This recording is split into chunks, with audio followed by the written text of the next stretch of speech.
बलरामपुर जनपद के गैसड़ी विधानसभा पहुंचे मध्य प्रदेश के मुख्यमंत्री मोहन यादव चुनावी जनसभा को किया संबोधित। जैसे जैसे लोकसभा चुनावों का चरण खत्म हो रहा है, वहीं बलरामपुर जनपद में छठे चरण यानी कि 25 मई को मतदान होना है। वहीं 4 चरणों की चुनाव प्रक्रिया संपन्न हो चुकी है। 5वें चरण का चुनाव 20 मई को होना है, जहां गोंडा लोकसभा क्षेत्र में भी चुनाव होगा। इसको लेकर आज भाजपा के 2 बड़े स्टार प्रचारक जिले में आए थे, जहां सूबे के मुख्यमंत्री योगी आदित्यनाथ ने गोंडा लोकसभा क्षेत्र के उतरौला विधानसभा में अपनी जनसभा की। वहीं उन्होंने लोक एवं भाजपा के जन कल्याणकारी योजनाओं के बारे में वोटरों को बताया। तो वहीं मध्य प्रदेश के मुख्यमंत्री मोहन यादव बलरामपुर जनपद के गैसड़ी विधानसभा पहुंचे। गैसड़ी विधानसभा में पहुंचकर वह मंच पर पहुंचते ही कांग्रेस पर निशाना साधना उन्होंने शुरू कर दिया। इसी के साथ साथ भाजपा की जन कल्याणकारी योजनाओं के बारे में भी उन्होंने बताया। वहीं यदि बात करें तो गैसड़ी विधानसभा क्षेत्र में लोकसभा चुनाव के साथ साथ विधानसभा उपचुनाव हो रहा है, जहां पर भारतीय जनता पार्टी ने छात्र संघ से ही भारतीय जनता पार्टी में सेवा दे रहे पूर्व विधायक शैलेश सिंह सैलू के ऊपर विश्वास जताते हुए भारतीय जनता पार्टी ने पुनः उन्हें विधानसभा उपचुनाव का प्रत्याशी बनाया है। वहीं दिवंगत एवं सपा सरकार के पूर्व मंत्री डॉक्टर एसपी यादव, जो कि विधायक थे और उनकी मृत्यु हाल ही में हो गई थी, और उपचुनाव में समाजवादी पार्टी ने उनके बेटे राकेश यादव को प्रत्याशी बनाया है। प्रत्याशी होने पर दोनों प्रत्याशियों में काफ़ी जुझारू लड़ाई है, जिसको लेकर मतदाता भी अपने अपने कार्य को करते नजर आ रहे हैं। इसको लेकर भारतीय जनता पार्टी दांव पेंच में लगी हुई है कि किस तरह से गैसड़ी विधानसभा उपचुनाव की सीट को जीता जाए। लगातार यहां पर स्टार प्रचारक कार्यक्रम करते नजर आ रहे हैं। तो वहीं पिछले 2019 के लोकसभा चुनाव में भी भारतीय जनता पार्टी को लोकसभा क्षेत्र श्रावस्ती से हार का सामना करना पड़ा था।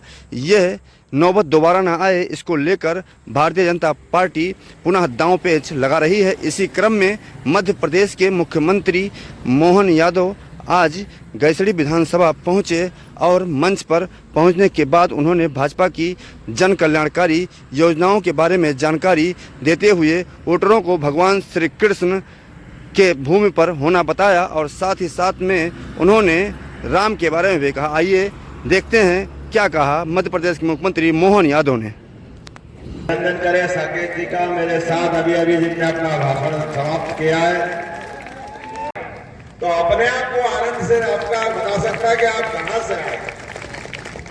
मुझे यहाँ मालूम पड़ा कि कई मुस्लिम बंधु भी बैठे हैं, उनकी बड़ी संख्या भी यहाँ मौजूद है, और कई सारे लोगों को, कई दलों को, वो जो हमारे साथ दिखाई देते हैं मुस्लिम बंधु, तो किसी का पेट खराब होता है, वो कांग्रेस वाले हैं, समाजवादी वाले हैं, पता नहीं कौन कौन है,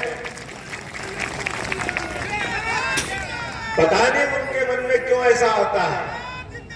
हम तो स्वर्गीय अटल बिहारी वाजपेयी जी को याद करें। एक बार वो बलरामपुर से नहीं लड़े थे ना, 2 बार लड़े थे। स्वर्गीय भारत रत्न अटल बिहारी वाजपेयी जी, जिन्होंने योग्यता के बलबूते पर अगर राष्ट्रपति भी बनाया, तो हमारे अपने मिसाइल में कौन थे साहब मिश्रा जी,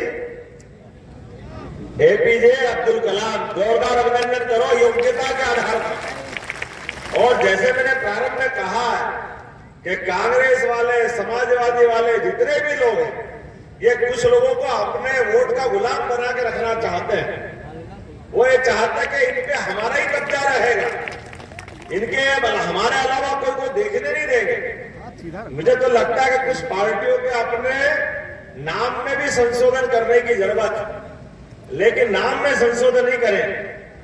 अब आप बताओ, अंग्रेज चले गए, जिन्होंने वर्षों तक इस देश के अंदर फूट डालो और राज करो, देश को जड़ों से काटने का प्रयास किया, देश को लूटने, खसोटने, नोचने का काम किया, और उनका पेट नहीं भरा। 1857 की क्रांति के बाद उनको लगा कि हमको राज करने में जनता के बीच में से अपने कुछ लोग बिठाना पड़ेंगे, जो उनकी जय जयकार करे और उनकी जय जयकार के पीछे वो विदेश की जय जयकार करे। आप उनके लक्षण आज तक दिखाई दे रहे हैं। अंग्रेज चले गए, कांग्रेस छोड़ गई, आज तक वही करते आ रहे हैं जो अंग्रेजों के टाइम करते आए हैं। ना तब बदले थे ना आज बदले। ये वो पूछ है जो सीधी नहीं होती, कितनी भी भोगली में भर दो, जब भी करते उल्टा ही काम करते। आप बताओ, बड़ी बड़ी बात करते, मैं नहीं करता, मैं ये कर दूंगा, वो कर दूंगा। अच्छी बात है भाई साहब, कर देना, लेकिन देश में आजादी के बाद से आपके परनाना तो सरकार चला रहे थे, उसके बाद उनकी बेटी, बेटी के बाद बेटा, बेटी के बेटे के बाद बहू, सब तो सरकार आप ही चला रहे हो। लेकिन आपकी हिम्मत नहीं पड़ी कभी दिल्ली से चुनाव लड़ने। आप भाग के उत्तर प्रदेश की धरती पे आते हो। आप कितने बहादुर हो, ये अपने आप दिखाई दे रहा है। जो कहते हैं कि हमने देश को बदला, देश में विकास किया, देश के अंदर शासन करते हैं। आप बताइए, ये मिश्रा जी हमारे अपने बीच आए, जोरदार ताली बजाओ साकेत मिश्रा जी के। इनके पिताजी राम मंदिर में भगवान की सेवा कर रहे हैं, अभिनंदन करें इनका इस नाते से भी। नपेंद्र मिश्र जी जिन्हें राम मंदिर बनाने में बड़ा योगदान दिया, क्योंकि समय सीमा के अंदर बनना था। पहले तो लोगों को पसंद ही नहीं आया कि राम मंदिर बनना चाहिए, और बने तो कम से कम ऐसा बनाए कि टाइम चुनाव का निकाल दे। भगवान राम का मुहूर्त जिस दिन था, उस मुहूर्त में बनना चाहिए कि बाहर बनना चाहिए?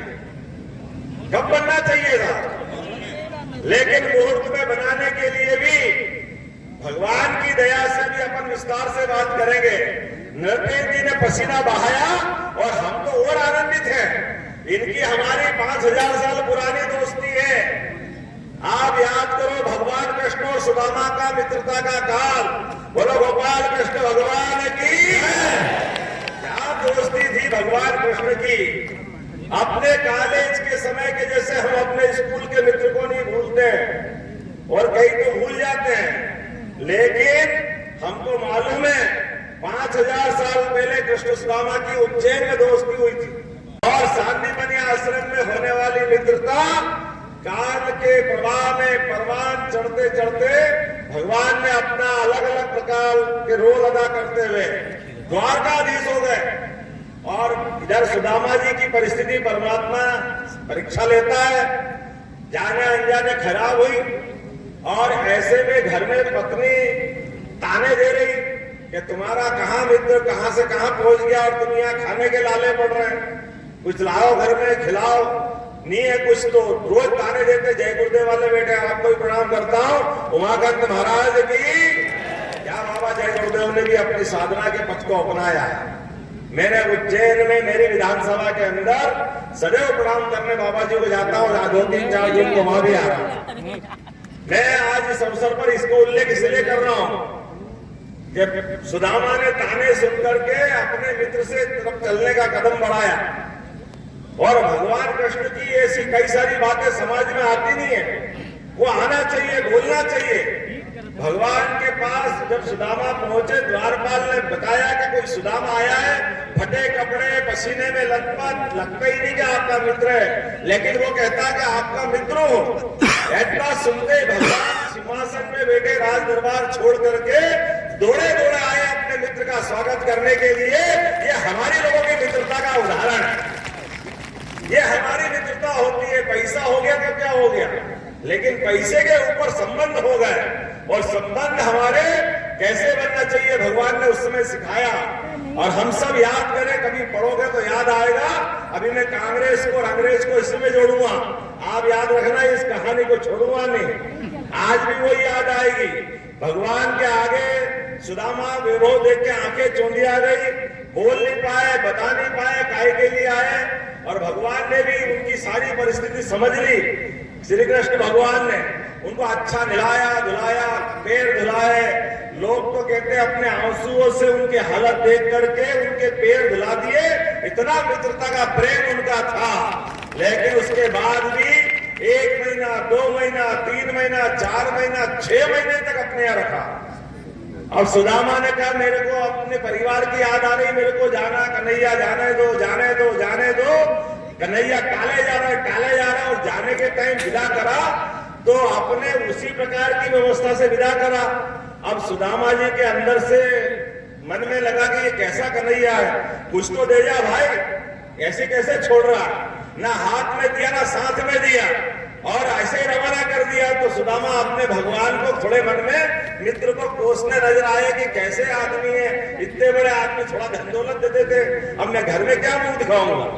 लेकिन ये जैसे ही बढ़े, इनके घर के 2-4 किलोमीटर 10 किलोमीटर दूर से क्या देखते हैं कि सेवक लेने आए, कहा तो फटे हाथ कपड़े में गए थे, और जो आए वो महाराज महाराज करके प्रणाम कर रहा है। ये इनकी आंखें फटी दे गई, हुआ क्या, घर जाके देखते तो भव्य महल बना हुआ है, सोने चांदी के ढेर लगे हुए हैं।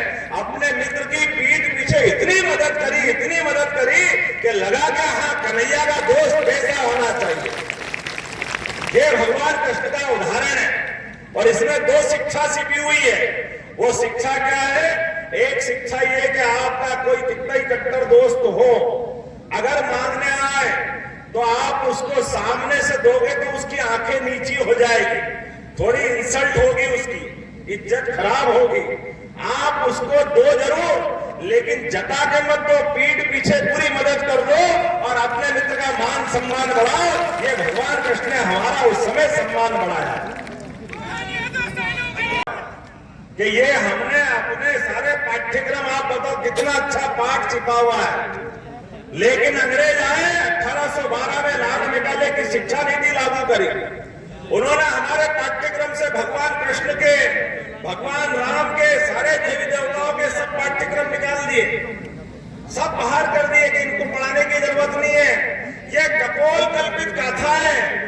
अरे कपोल कल्पित गाथा है, इनसे जीवन की शिक्षा नहीं मिलेगी। चलो उस समय हम गुलाम थे, लेकिन 47 में तो देश आजाद हो गया।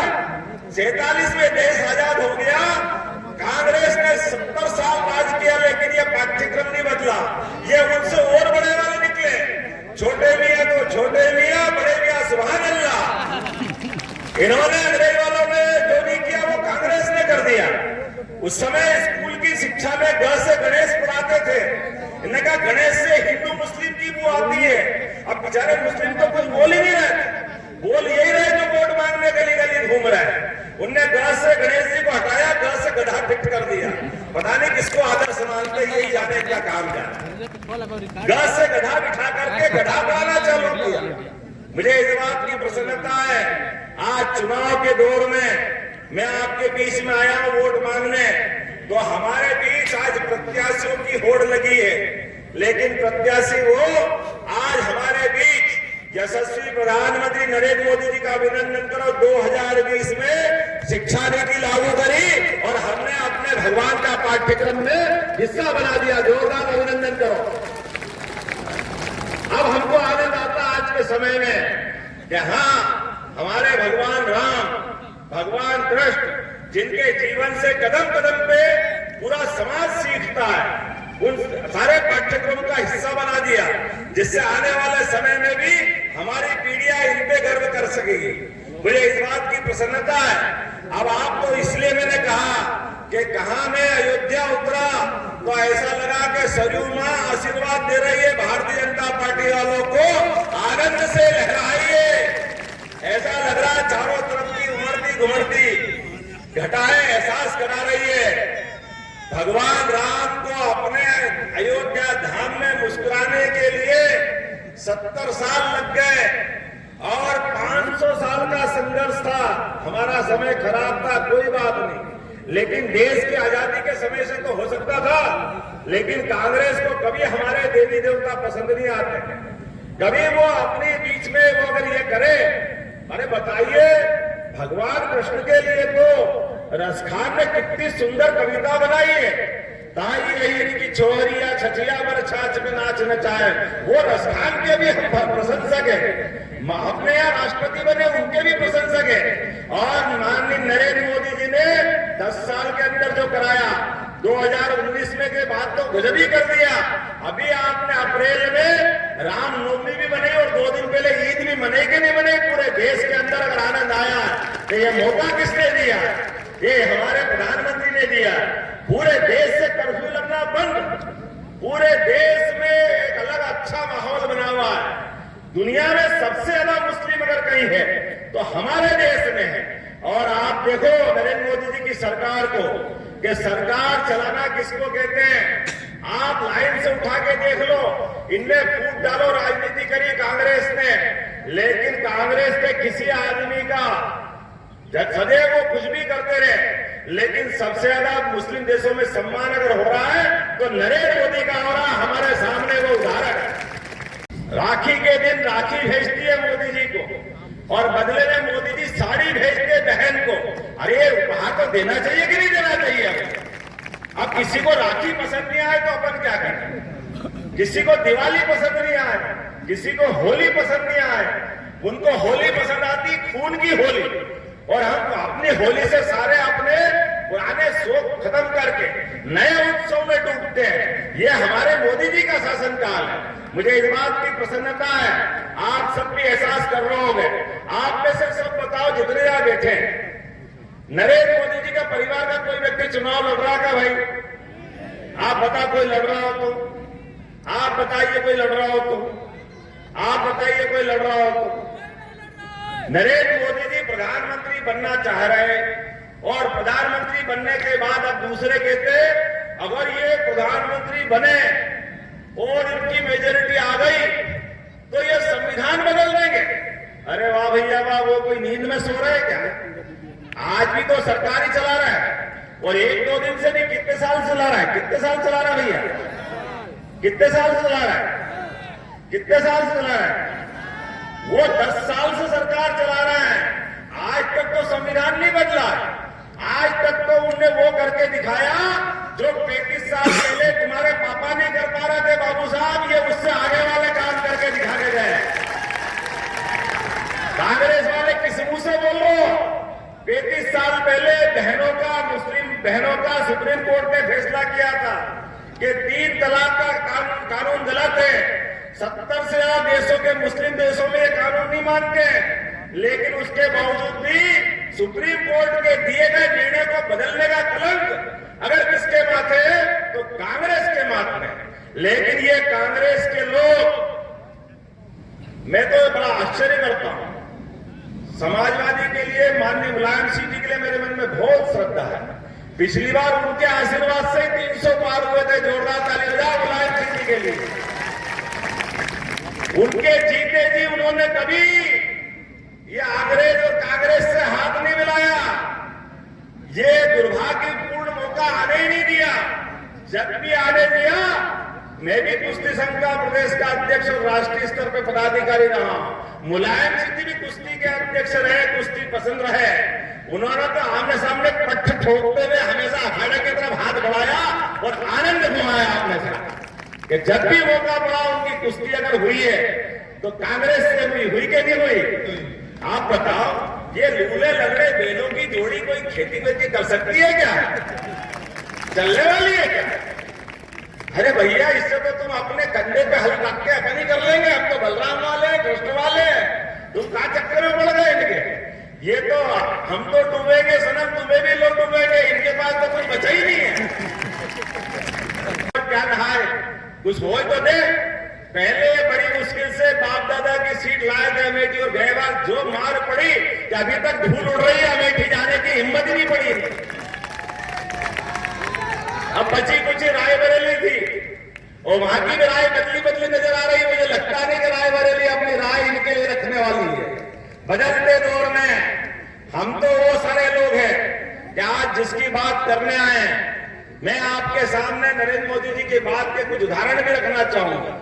अभी आपने निश्चित किया 2014 का चुनाव उन्होंने पहला जीता, और उन्होंने कहा कि इस देश को हिफाजत से रखूंगा, इस देश में आतंकवाद समाप्त करूंगा और पूर्ण बहुमत की सरकार लाऊंगा। और नरेंद्र मोदी जी ने ये रिकॉर्ड भी बनाया कि जो वो कहते हैं वो करके दिखाते हैं। इसलिए डंके की चोट, दुनिया का सबसे बड़ा लोकतंत्र, और डंका बज गया जब पहली बार आजादी के बाद पूर्ण बहुमत की सरकार अगर किसी की बनी तो नरेंद्र मोदी की सरकार बनी। हमें इस बात का आनंद। और अकेले नरेंद्र मोदी की सरकार नहीं बनी, वो सरकार आपकी बनी, आपकी बनी, इनकी बनी, इनकी बनी, ये आनंद में हम डूबे।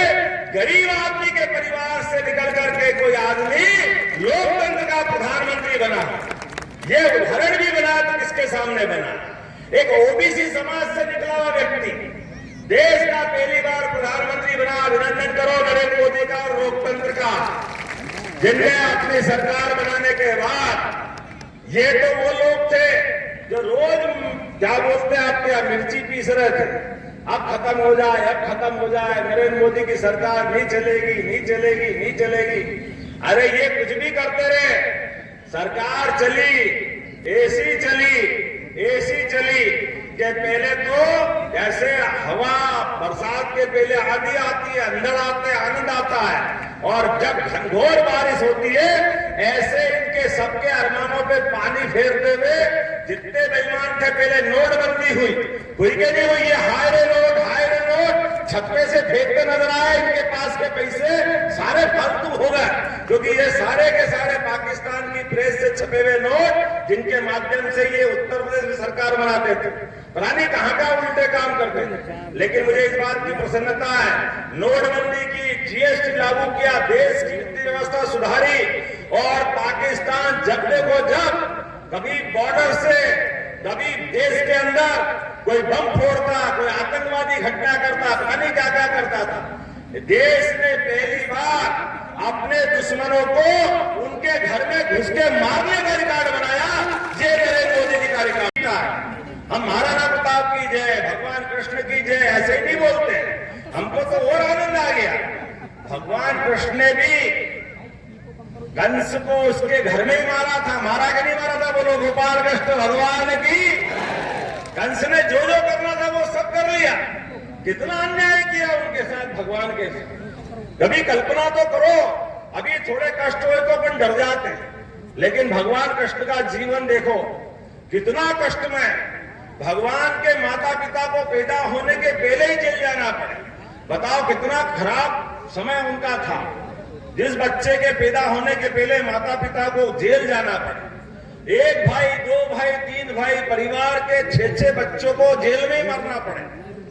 बलराम बड़ी मुश्किल से उन्हें बचाए, और कृष्ण भगवान तो नंद बाबा यशोदा की जय जयकार करके उनके तालियां बजाओ, बच्चा किनका पाला किन्ने, लेकिन भगवान को बचाने का काम उनने किया। इतने कष्टों के बाद कृष्ण भगवान ने अपनी आंखें खोली, तो हमें इस बात का गर्व है, ना तो वो कालिया नाग से डरे, आज भी नहीं डरते यदुवंशी, मुझे मालूम है। ये कालिया नाग पे नृत्य करते और आनंद की बंसी बजाते हैं। ये ऐसे ही गौरवशाली इतिहास नहीं है। और जरूरत पड़ी तो इंद्र से लड़ गए और गोवर्धन पर्वत उठा करके आनंद के साथ अपनी शक्ति का परिचय दिलाते हैं, वो एहसास भी हमको है। और पूरे जीवन काल कंस को उनके घर में जाकर के मारने का अगर साहस किसी में है तो भगवान कृष्ण में है। वो 5000 साल पुराना इतिहास भी हमको याद है। ऐसे पाकिस्तान को घर में घुस के मारा, और एक ने ऐसी कई सारी चीजें बता सकता हूं, लेकिन हमको आज का तो समय लिमिटेड है। चुनाव की बेला में हम हैं, कितने प्रकार के काम। नरेंद्र मोदी का पूरे देश में एक मकान नहीं, लेकिन इस देशवासियों से इतना प्रेम करते कि 4 करोड़ लोगों को घर का पक्का मकान दे रहे हैं। इससे ज्यादा आनंद की बात क्या हो? ये माताएं बहनें बैठी, अपनी उनकी परिवार की कोई बहन नहीं लड़ रही चुनाव, लेकिन वो चुनाव लड़ रहे लाडली बहनाओं के लिए, हमारी ड्रोन दीदी के लिए चुनाव लड़ रहे हैं। आपका जीवन अच्छा होना चाहिए। और जिस समय भगवान कृष्ण ने अपने जीवन काल में गांव को महत्व दिया, गौ माता को महत्व दिया, खेती को महत्व दिया। बलराम तो आप तो बलरामपुर के जिले वाले हो, जीवन भर हल्का निशान उनको दिखता है। नरेंद्र मोदी भी उनके ही अपने अपने अनुयायी हैं। आज भी किसानों को घर बैठे 6000 रुपया आपके खाते में दे रहे कि नहीं दे रहे, ये बताइए आप पहले। तो देश की सीमाओं पे जवान और खेत में काम करता किसान, दोनों को एक निगाह से देखने का काम अगर किसी ने किया है, यशस्वी प्रधानमंत्री नरेंद्र मोदी जी ने किया। मुझे इस बात की प्रसन्नता। चूल्हा, अरे रामराज और कृष्णराज में क्या था? कोई व्यक्ति भूखा नहीं मरता था, तो कोई धर्म का बंधन नहीं। लेकिन जो घर में है वो प्रत्येक के घर में गेहूं, चावल, राशन की दुकान का बगैर शुल्क का सामान आता कि नहीं आता अपने पास, ये होनी चाहिए सरकार। और इतना ही नहीं, आप बताइए जितने लोग बैठे हैं, जिन किन को टीके लगे थे कोविड के काल में, हाथ खड़े करके बताना कितने लोगों को टीके लगे थे? सबको ही लगे, बचा कोई नहीं?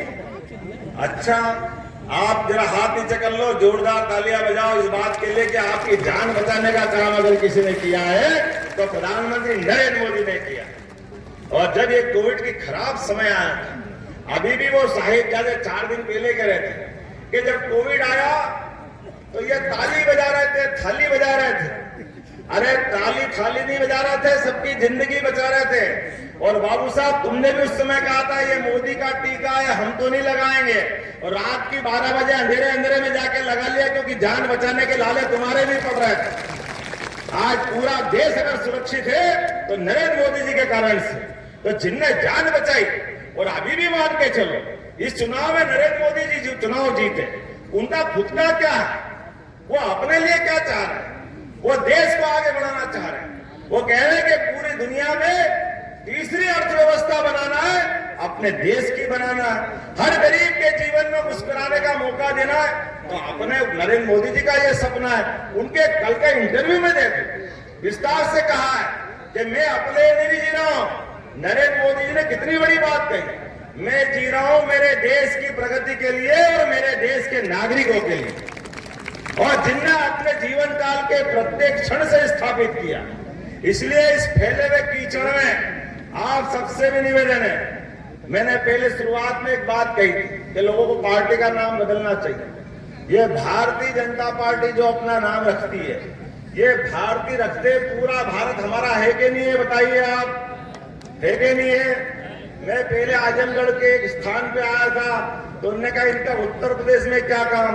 उन्होंने कहा वाह वाह वाह, मेरा उत्तर प्रदेश में क्या काम नहीं? अरे पूरे भारत से मेरा संबंध है कि नहीं? बताइए, संबंध आपका अपना है कि नहीं? और हम इस संबंध के आधार पर ही जब जनता पार्टी की बात कर रहे हैं, तो जनता पार्टी किसको कहते हैं? हर जनता में से उठ करके मुख्यमंत्री बन जाए, हर जनता में से उठ के मंत्री बन जाए, जनता में से उठ करके सांसद बन जाए, कि एक परिवार में से बन जाए। बताओ क्या होना चाहिए? जनता में से आना चाहिए कि नहीं आना चाहिए? गरीब किसान के घर में से आना चाहिए कि नहीं आना चाहिए? और किसी को भी ला करके सारे लोग वोट दे, सारे समाज के लोग वोट दे और वो मंत्री बने, मुख्यमंत्री बने, ये अगर कोई गौरवशाली मौका देता है, उस पार्टी का नाम ही है भारतीय जनता पार्टी। मुझे इस बात की प्रसन्नता। नाम तो आपने समाजवादी पार्टी रखा, व्यवहार आप ही कर लोगे। करना क्या चाहते? आप परिवार के बाहर तो आने देना चाहते नहीं हो, और अपनी बात कहते हो कि सब मेरा साथ दो। अरे भैया, देंगे आपका, लेकिन अब परिवार में चाचा ही बेचारे लाइन में खड़े रहेगा। आज तक उनके साथ तो न्याय नहीं करा, किसके साथ न्याय करोगे आप? अपने घर के अंदर तो फैसला ढंग से कर लो। और मुझे इस बात की प्रसन्नता है, मैं तो बाबा महाकाल की नगरी से आता हूं। बोलिए महाकाल महाराज की। महाकाल मतलब काल की नगरी, काल मतलब समय की नगरी। और ये पूरा देश का समय बदल रहा है। इस बदलते समय में आप तो इतनी बड़ी संख्या में हो। मुझे इस बात की प्रसन्नता है, जिस स्थान से मैं आता हूं, मेरी लोकसभा, मेरी विधानसभा में 2,80,000 वोट है, 2,80,000। लेकिन मेरे लिए आपने यदुवंशी के तो 500 वोट भी नहीं है, लेकिन पार्टी ने 3-3 बार मौका दिया। मुझे इस बात का आनंद है, ये भारतीय जनता पार्टी। और मंत्री बना करके पहले रखा, तो मैंने भगवान कृष्ण की सारी शिक्षाओं को पाठ्यक्रम का हिस्सा बनाया। और आज नरेंद्र मोदी को तो हमको वोट देने की और इच्छा होना चाहिए, क्योंकि दुनिया के अंदर अब कोई राष्ट्र का अध्यक्ष आ जाए, राष्ट्रपति आ जाए, तो अभी जैसे मेरे को किसी ने कृष्ण भगवान का फोटो दिया, किसी ने प्रतिमा दी, किसी ने राधे राधे लिखा पट्टा दिया, मुझे कितना आनंद आया। अब विदेश के लोग यहाँ आए, अमेरिका का राष्ट्रपति आए, और वो अगर हमको उनको गिफ्ट देना पड़े, तो गीता से बढ़ के कोई गिफ्ट हो सकता क्या? भगवान के मुखारविंद से निकली हुई गीता। हमको तो लगा कि नरेंद्र मोदी जी के लिए जीवन भर वोट दे तो कम है। जो किसी ने नहीं किया वो नरेंद्र मोदी जी ने किया। वो लोग किया कि नहीं किया? तो हम और आप सब तैयार हैं विधानसभा में सेलू जी के लिए और लोकसभा में मिश्रा जी के लिए। मेरी बात से सहमत है सब? आने वाली 25 तारीख को सारे लोग वोट देने के लिए तैयार है, तो अपने स्थान पे खड़े हो जाओ और बांध लो मुट्ठी अपनी और संकल्प करो। जब तक शांति से नहीं बैठेंगे। बोलो सब तैयार है? बोले भारत माता की जय, रामचंद्र जी महाराज की जय, गोपाल कृष्ण भगवान की जय, भारत माता की जय। बहुत बहुत धन्यवाद। भारत माता की जय।